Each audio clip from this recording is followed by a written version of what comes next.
So why don't you think you owe this amount?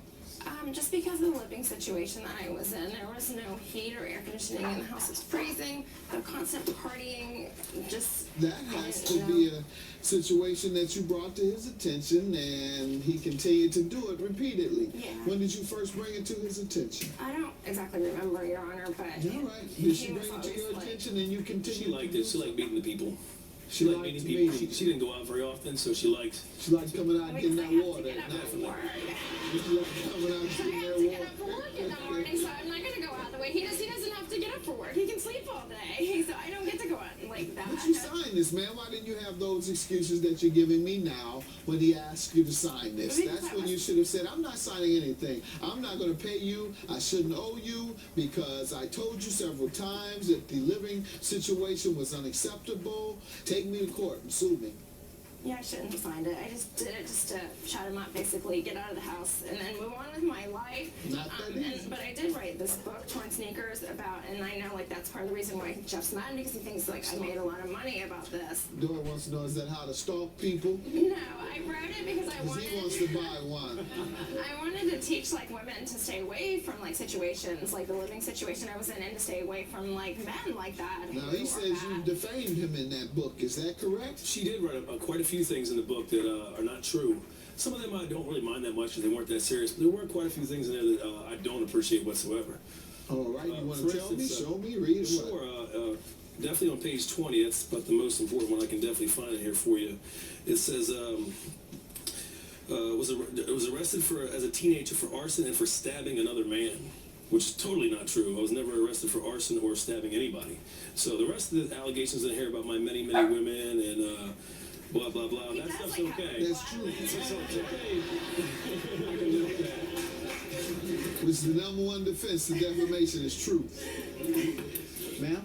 I just know, like, what I have heard from, like, him talking about and from, like, his friends saying, I don't know, like, about the arson and the stabbing. The rest of the stuff is definitely true. Well, if you don't know about it, did you write Yeah, in that book that he was convicted of arson? I didn't use any real names or anything like that. I used all, like, fictional names, so nobody knows that it's him unless, like, he tells them. How would they know it's you? Sir, she had a book signing in Annapolis where we live, and let's see, my aunt, my mom, and about 50 of my friends that know her that know that she sold everyone, believe me. Everyone knows that's me in the book. How do they know other than her telling them? How would they know by reading it if your name isn't in there? Sure, there's definitely numerous times in the book where she said my roommate at the time, and she put dates in there when she lived with. Did you do that? Like I said, I used fictional names. We were roommates. Did you, said, like, did you mention it was your roommate? Yes. And did you mention the time frame in which that occurred? Yes. Yeah. And you did admittedly write also about him in a different name having a bunch of girlfriends. Yes.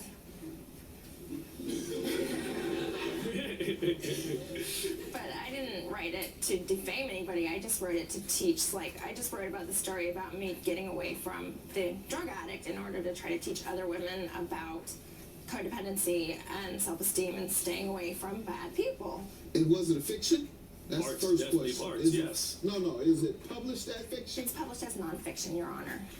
So you published it as the truth. Okay. Yes. Suppose I wrote a book about my experience as a television judge, and I say, well, my bailiff, whose name is John Doe, was caught stealing money out of my dressing room. Who do you think they go? They're gonna say that was Doyle. They say, I don't care what you call it, what name you use. Exactly. Okay. And I didn't say it as fiction. I said it as truth. All I did was change the name and think that people weren't going to know who it was. You defamed him, ma'am. You defamed him. And I didn't realize that when I wrote the book and it was edited by the publishers. What do they say? Ignorance of the law is no excuse. And that's terrible because most people don't know the law. Yeah. But the reason that is the case is because that would be everybody's excuse. I'm charging you with murder. I didn't know it was wrong to shoot him in the head. $4,600. She certainly defamed you, and she also signed the note to pay you for the rent that was owed. So, she sounds like she did you wrong. It's time for you to write a book now on her. Have a good day. That's no further plan. I just hope she does better. I hope she can get herself together and keep straight like she used to be. We're not friends anymore. Ever since I moved out, we're just. And that's fine too. I can care less if she's friends or not, but I've known her for so long, I kind of care about her. I hope she does good.